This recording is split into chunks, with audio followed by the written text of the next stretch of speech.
الهيلوك يا جماعة عاوزين نفهمه واحدة واحدة. مين الكواليفاير للهيلوك؟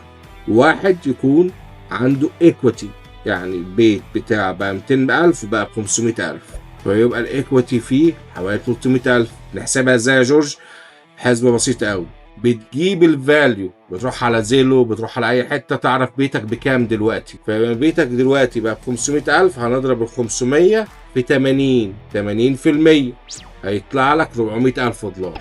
شوف بقى اللون اللي عليك كام؟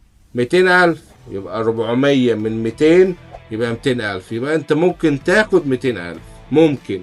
الخطوة التانية ايه؟ لازم يكون معاك كريدت سكور فوق ال 680 واعلى.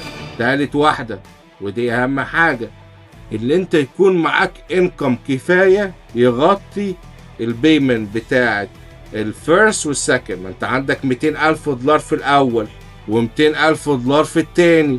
البيمنت بتاع الاتنين دول لازم الانكم بتاعك يغطيه. مش عندك ايكويتي وبس او عندك كريدت سكور وبس، لا، كريدت سكور، انكم، والايكويتي. لو عجبك الفيديو يا ريت تعمل لايك وشير، ولو عاوز نتكلم مع بعض خش على gmbrokerage.com وهتلاقي زوم لينك وتحجز ميعاد ونتكلم مع بعض براحتنا.